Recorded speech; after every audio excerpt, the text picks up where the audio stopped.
the county jail gets flooded with municipal convicts, then they can't deal with the people misdemeanor municipal convicts. They can't deal with the violent criminals who they need to get off the street. So I was always sensitive to that, and so the first jail sentence to serve, like the first term, I might do 10 days. No, first one. Yeah, the first time I imposed, jail time. I'm talking about you go 10 days. Second offense. Yeah, and whenever he actually got jail time, you'd go 10. I probably want to go 10 days, but then add, instead of 30 days suspended, now it would be the whole 6 months are suspended. Okay. 10 days to serve, and then now you come back again, and I'm going to make you serve the whole 6 months.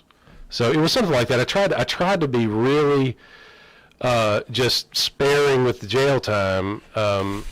For various reasons, and I mean, it makes sense because the jails are so full, right? But that was a big part of it, Well, you don't look, as a prosecutor, people know you don't want to destroy people's lives, and not only with 3 months hurt them getting a job, you're losing the job you have. Right. You're not showing up for 90 days. As long as someone gave me an if no one was hurt.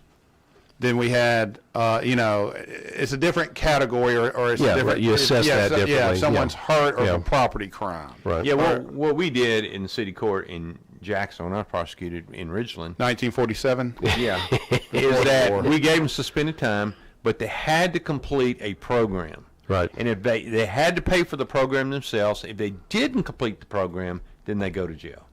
Okay. That's what we did. No, and you want to give everybody. Look, you want to give everybody a second chance, but and y'all have heard me tell the story. A Supreme Court justice from Illinois came down and talked to us at Ole Miss Law School, and he said, "There's two types of people in the world: the people who wear those handcuffs the first time and say, 'I don't know how I get here, good Lord Almighty, but I'll never be back.' And you'll never see those people again. They'll say, 'I don't care if I got to quit hanging out with Brent and Richie. I don't care if I got to sell my car. I don't care what it takes. I'm never going to be in this situation again.' And they're never coming back. Right. And then you've got the people who said, 'This ain't that bad.'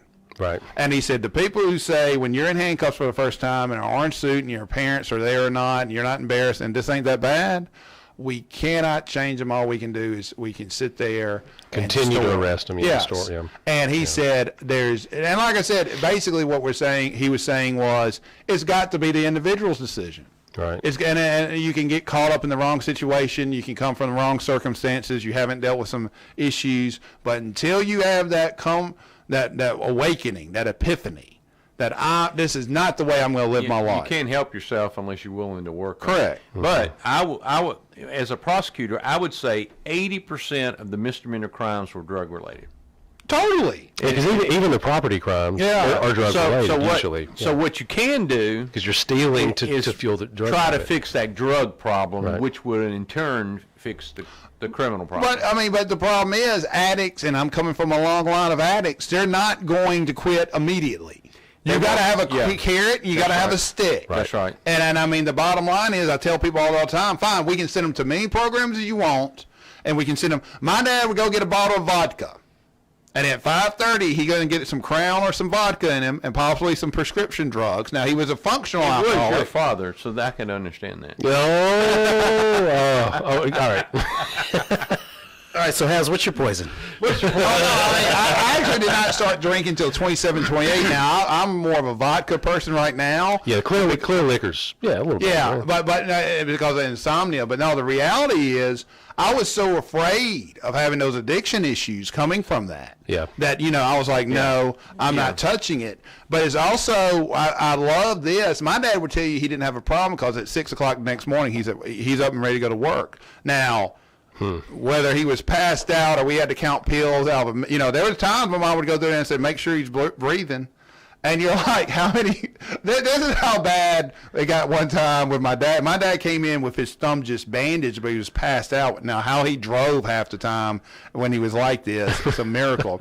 But we were sitting there. He had we found out 4 days later or 3 days later because he was passed out. He had slammed the door on his thumb, but the latch had fashioned between his thumb. Oh, Lord. So he was screaming in pain, and he could not open it up because he locked the door on himself. Oh, so he just yanked it out? No, he broke the window with his other hand and undid the lock. And cut his hand with yeah, but he was in so window. much pain with the thumb, but the latch had went through it, and he had to have like 16, 18 stitches. Oh, man. But my mom went by one time and said, in a company, very successful, but I mean, he was the definition functional alcoholic. Yeah. He was a workaholic alcoholic. And no, I mean, seeing that, he would tell you, no, I'm not, and he smoked, and he would tell you, I don't care what they tax cigarettes. Yeah, If I get $50, I'm going to get me a pack of cigarettes. Yeah. And I mean, and it's that personality that you have to deal with. Of course, he was self-medicating. Mm-hmm. But you got to get programs of people like that, but until they decide they hit rock bottom. The problem is, and y'all seen this, and I grew up with some guys like that. No, Hazard Park State Pen's not that bad. Yeah, I've heard that. Yeah, when you have someone tell you the state penitentiary's not that bad. Yeah, it's not that bad. It's nothing to it. And if you say that, and if you're coming from an environment where that's true, mm-hmm. there's nothing we can do to you. And maybe the problem is we need to reform the jail. Totally. And why don't we have chain gangs again and growing your own crops, doing what you have to do, so make you work. Civil liberties? Yeah, no. Civil rights? Why? Is there something wrong in making them do something to pay for their crimes? Now, let me say this. In my mind, I would tell people, I used to say this, 60 hours a week, pounding rocks, or you can go to this therapy.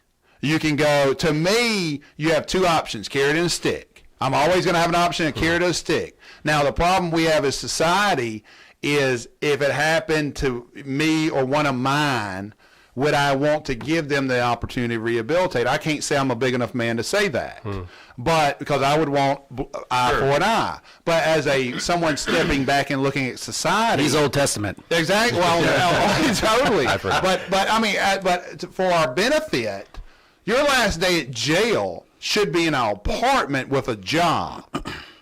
That's true. And you should be able to getting a job while you're just coming out of jail is always no. But that's what I'm saying. We have to get a system where they can graduate. Like I said, do you want to go pound rocks for 10 hours a day, or we have a GED course?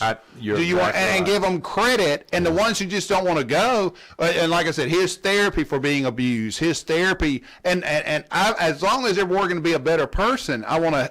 There's got to be a punishment for their crimes. So what do they do now? They sit around and watch television? No, they have to work so many hours, but to me, it gets back to, they have a right to TV and stuff like that. I do like to see more. I think with the new prison reforms, they're missing the carrot and the stick. Because, like I said, people come out and they're not ready for life. We've trained them to be prisoners. Yeah. Well, go ahead. Well, I was going to say, this goes back to something I said earlier with regard to the water system, in that when we're talking about crime problems, crime prevention, dealing with things to improve the quality of life in areas that are having some issues with crime, is that, again, it takes political will, and because you're going to have to do things that are unpopular. I mean, because Brent, look, when we're talking about like Jackson State, for example, trying to protect students more, if you intentionally get more proactive with policing and you increase the number of interactions between law enforcement and suspected offenders, somebody's going to get hurt. I mean, it's just inevitable that there's going to be negative interactions, and then that's going to have its own political. But how do you stop crime without negative interactions? I love that. Look, I'm with you, but I'm just saying, in our present moment, especially, everything that's being done, particularly at the national level, is trying to limit law enforcement interactions so that we limit the negative interactions. And I'm not saying that's right. I'm just saying that's where we are. So it takes political will to go against that, and to say, no, we need to do this to if we're going to do this, and it's going to be hard, and people are not going to like it, but we're going to do it anyway. And that's just, I don't know who's able to do that. Because we have to be adults in the room. We have to sit there and say, how were you raised? And I mean, there's got to be consequences for negative actions, and if there's not, then we're all going to not have any negative actions. Well, we're not going to have any consequences, so there'll be nothing but negative action. I just think it's complicated. No. We've been doing this for 250,000 years as humans. Let me ask you this question. Go ahead. If you're in jail, yes, and you have to crush rocks, do you want to go back to jail? I think those people who if you, I don't think they do. I completely disagree on that. I think what happens it's hard to be in jail and you have hard work to do. They don't want to go back. Because here's the problem, Richie. You come back and you're crushing rocks, and now you're in 2021, and I need someone who can use Microsoft Office, and you're gonna get frustrated. I'm not saying don't. And then you got the ones that are as well institutionalized that can't even function with outside those four walls. You've got to give it a care. Now, like I said, the ones who don't want to go to class, the ones who don't want to take their meds, the ones right now. Now, I mean, I'm trying to send books to the Rankin County facility, and I try to order. So you can order books for prisoners on Amazon. And I told myself, you know what? I want to treat people like I want to be treated. Okay. So I just picked one at random, and I said, I'm going to pick something with an H. H.A. is my last name. The person in Parchment who's H.A., and I think it was Harrison, and he was a pedophile, and I said, hell no. I'm not sending a book to a pedophile. And it was somewhat hypocritical, but I'm like, okay, and I'm like, nope. And I went to the next one. And then I met with some people, and they got me a list from some over here in Rankin, and I've sent some. And then, but no, then you're like, well, I don't care what they order. If it's on Amazon, I send it to them. Then you're like, no, what if it is a book of kids? And I'm saying, so you start kind of editing this, and then a couple of them, of course, what I want in there, a couple of them were like crime dramas. And I'm like, I would not want a book of Bibles, of just educational. I would want some, sex. I would want some crime. I would want some excitement to read, because I'm like, I don't want to just get a textbook. So, but but there's a part of me that feels kind of bad, saying like, am I provoking violence? Because one was about a pimp. I forgot the guy. Dave Chappelle does a bit about him, Iceberg or Ice Pick, and he was a famous pimp, and he treated his women horribly. But I bought that for a prisoner, so I'm like, dude, if you got 10 years. He has that like an instruction manual. Yeah, that's exactly. You're sitting there, but who am I? I mean, would I criticize anybody here from buying it? Because like I said, Dave Chappelle did a bit on it. Why don't you do it this way? Why don't you buy books for the library? Well, you're sending them to the prisoners, and they trade them. I understand, but if you send it to the library and then whatever books you choose, then they can pick and choose. Because if I was in there, I would want to own something. Yeah. I would want my own book to read, and I have to go over there and beg for a librarian. Well, having books is nice. Would you not want that, or would you want the library? I think the library is good.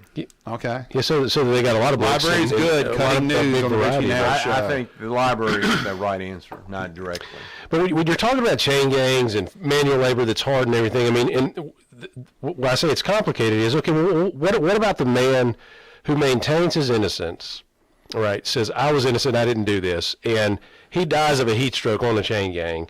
I mean, that's the stuff that you have to think through. That's a good point. That makes it not a simple issue to say. No, it's like, I mean, Brent, I'm surprised to hear you say that as a Democrat. Okay, but you're saying like, do the crime, do the time. But you're not listening to me because you're a Fox News watching idiot. I said right here. I don't watch Fox News anymore, by the way. Stop. Trump got defeated. They banked so hard last election night. And just to clarify it, it's Silky Johnson.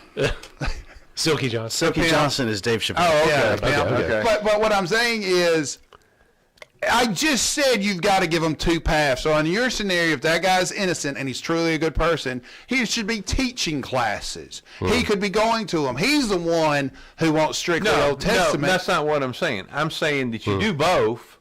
But you didn't say that. I said that. You do want both, but you want to discourage people. You want people to get a better education, that part of their life, and go. But you also want to punish them so they don't want to. You can't dissect who is who. And what I'm saying is, I think we're all being naive to say that we're punishing those people, because to me, we either have to decide prison is it for punishment or rehabilitation, because they can't be for both. I disagree. I think they can be for both. I think that there's an element of punishment. Being locked up doesn't affect a lot of people. The hell it doesn't. It does you, me. Oh, no. There's a lot of people in prison it does not affect. But what I'm saying, the majority of population. Yeah, and there are innocent people in jail, and that's why there's such a long appeal process to make sure the court did right, and and many times they get it wrong, and as you well know, not many times. We got the best system we have. But there are a lot of people who are let out of jail who are wrong. Yeah, DNA and technology and all that. Technology has increased. But what I'm saying is,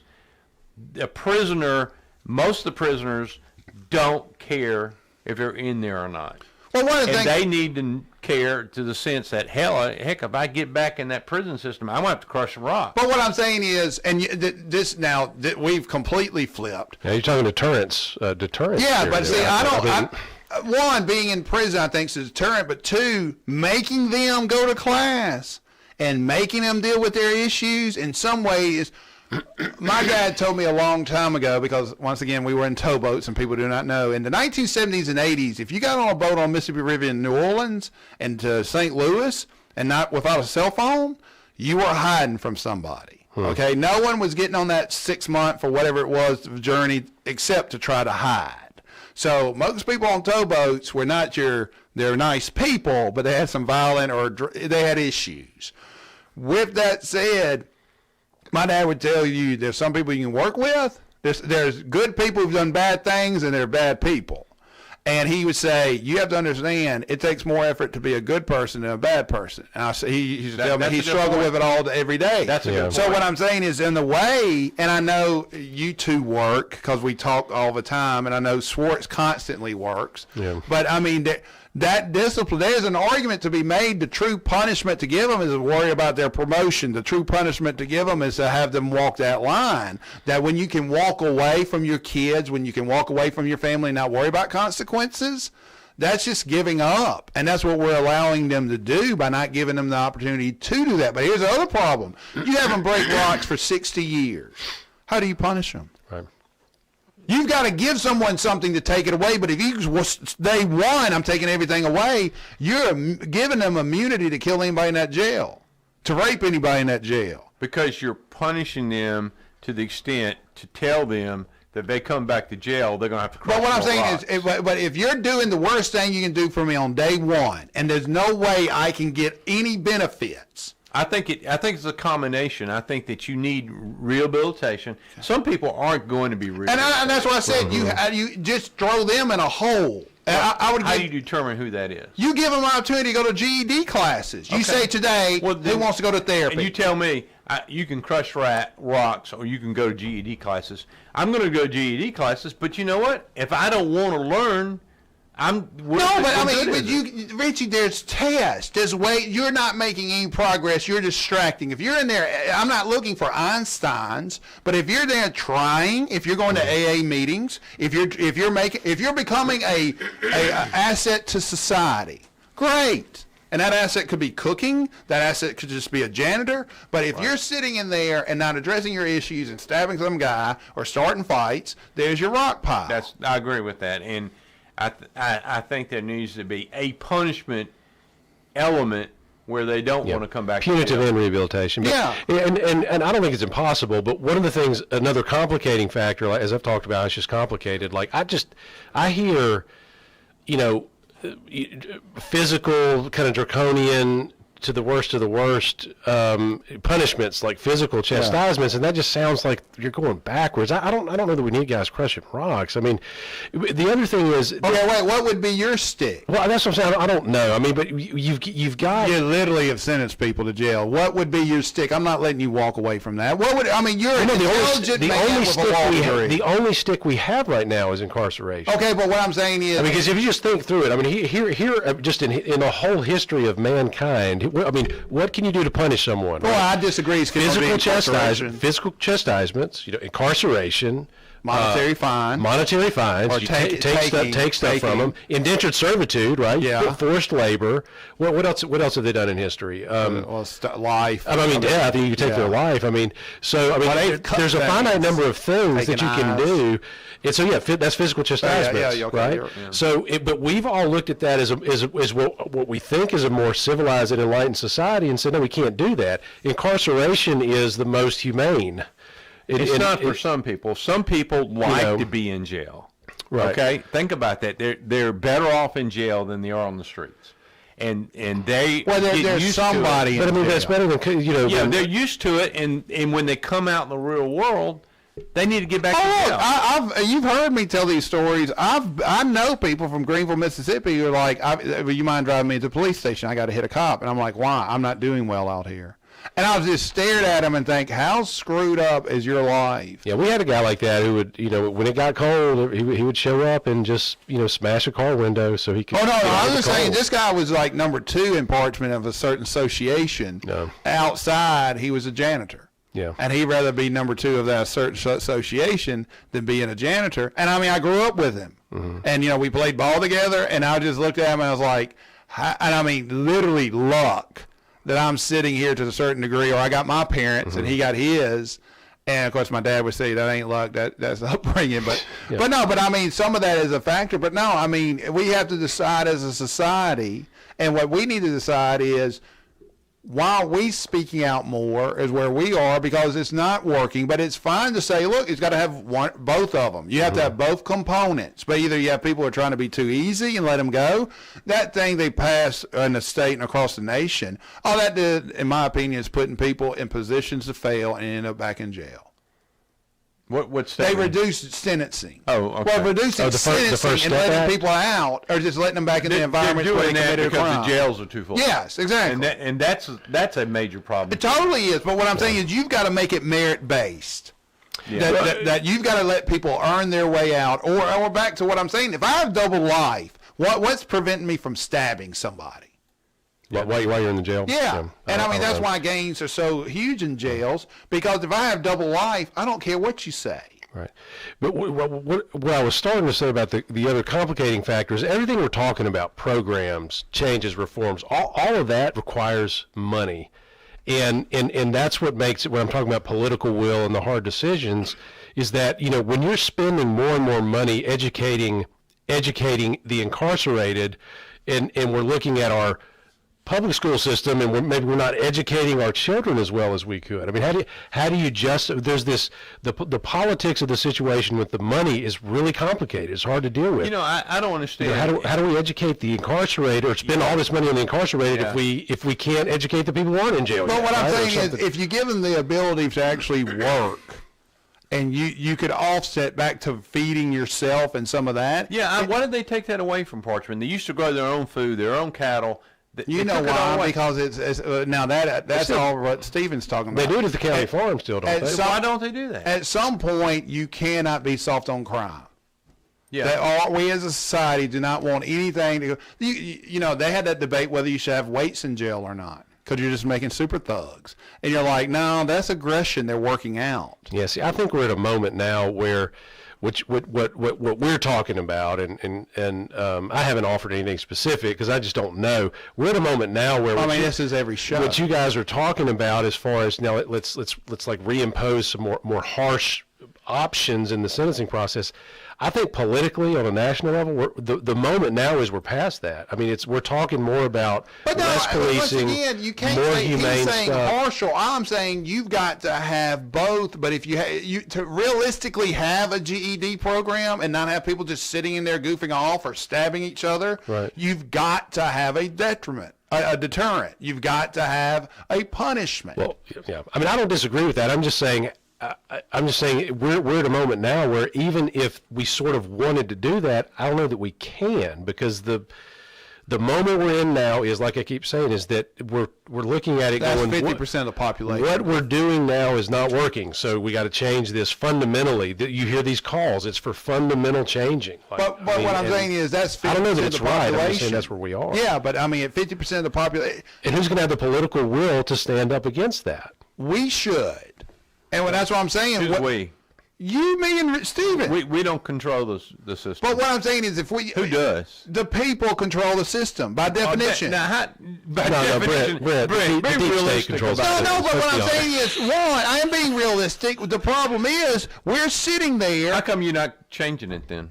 Well, you didn't hear me. Did I mention? And that's what I'm saying. How come you're not doing it? No. I blame you now because you didn't do it. But what I'm saying is this. One, we're having a show and talking about it. Two, I just mentioned I am literally buying books and sending them to a prisoner. I know, but if you control the situation, you should have fixed this prison problem. No, but what you're saying, that's the problem right there, Richie, is we're such an extremist. Well, I can't fix everything today, so I'm going to quit. I don't want everybody. I'm not going to hold you accountable for fixing everything, but what I'm saying, give me something. And just like where we're talking about pipes, where we're talking about infrastructure, give me one. Now, true, we can't educate everybody like we want to. Give me one. And like I said, at some point you've got to believe, or at some point we've got to tell politicians. And, you know, I tell people all the time, Donald Trump was not the problem. Donald Trump was the effect. He was a symptom. He wasn't the disease. We need to sit there and say, you know what? I'm not always conservative. I'm not always liberal. It depends on what's best for me. Well, that's true. And as long as we have that honest conversation, that, you know, that's what the problem is that I tell people all the time, anybody listening to this show, anybody who talks to me, if you're the hero in your story, move on. Because if you're the hero every time in your story, I can't relate to you because I'm not. Because my biggest impediment is truly me.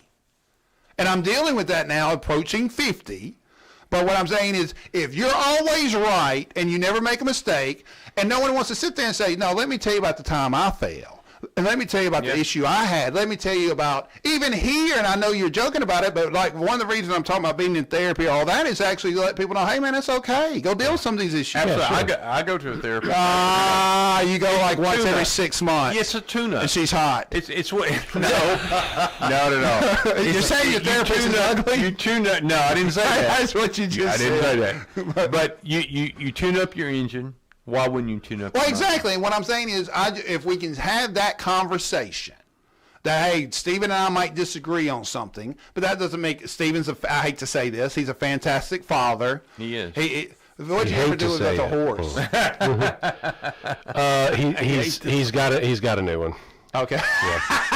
For those who do not know what we're talking, we're going to end on this one. I got a question. One of Stephen's sons really took to rodeo, or was horseback riding. He has a son who's going to kick at Itawamba, Itawamba Community College. Yeah, he's going there to kick. But then at one son, football kick. Yeah, he's a kicker punter, and he's going to kick some tail. There you go. Well, one son took a natural inclination to horses, and his in-laws has some horses. But the funny thing about it is, I get a call from Stephen, dude, this day sucks. And I was like, what are you talking about? He's like, my son's horse died. and I was sitting there like, how do you handle that? Yeah, and he was devastated. Oh, yeah. Because this is like the horse he had first started riding. He'd been riding for years, and he has such a connection with his animal, and she died. Jar of Elmer's. Well, it's not like you can go buy another dog. Oh, my gosh, Richie, here's your horse. Here's your horse. Hell's going to be hot. You know that? And let me say that. That's not because you're Jewish. Let me clear that up. Let me get that out. Anybody misconstrued. Hell's going to be hot for Richard Schwartz. Okay? You're going to be trying to make that one call. We'll all see you there. You know what I mean? Do they actually use horses to make glue? Well, we got to end. Dog food, yes. Okay, well, the 4 days of staying at home, what were you doing, Stephen?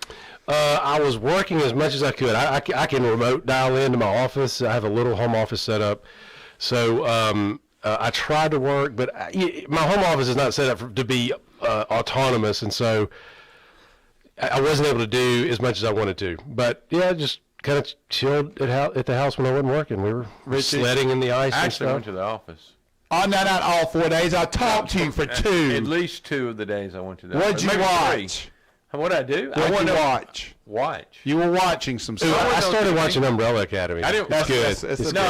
On TV, I did watch something very interesting. It was the story of the Devil Next Door, and it was about the guy they accused of being Ivan the Terrible in the concentration camps. It's a series. You love your World War II. Yeah, I do. I'm a World War II. Yeah, you are. It's very interesting. Very interesting story.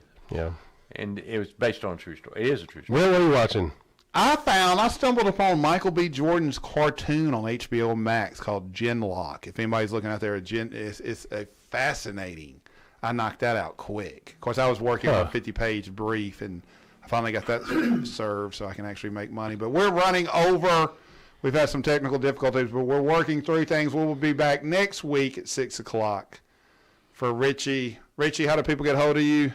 601-908. And Stephen, how do people get hold of you? I'm at 601-925-4700. And if people want to get hold of me, it's Hazard Law, 601-977-5253. Thank you. We want to thank our producer, Peter Parker. Yeah, so, one thing I've learned tonight is what my dad meant when he said go crush rocks. So thank you guys for that. There you go. Hey, and I want to apologize. I called you a sound guy. I'm sorry. This is a producer. Yeah. Well, Peter, before Did you take offense when I said that? I didn't mean anything by it. No, it's okay. Are you really Spider-Man? He's so much more than I said. Spider-Man wishes. Stop that. I mean, that is He is the first guy who made that joke tonight, as it really turns is. out. Actually, Peter, how do people view us besides the Facebook pages? Yeah, so they can watch us on Roku, Apple TV. They can download the app starting next week on Google Play and Apple iTunes Store. Obviously I don't have an iPhone because I just probably messed that up. The Apple iTunes, or is it the iTunes Store, or is it the App Store? It's the App Store. It's the App Store now, yeah. Right. But anyway, YouTube. We are excited about all the new opportunities, but we are working out some of the issues. But please stick with us, and we'll see y'all next week. Look forward to it.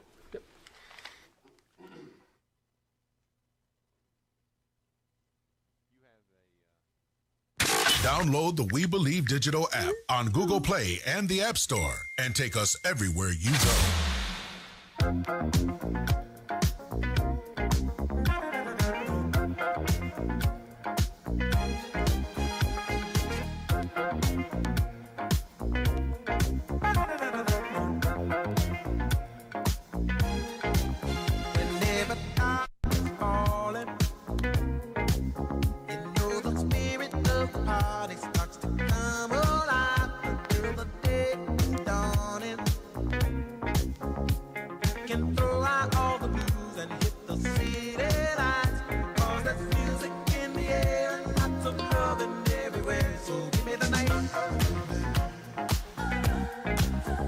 Give me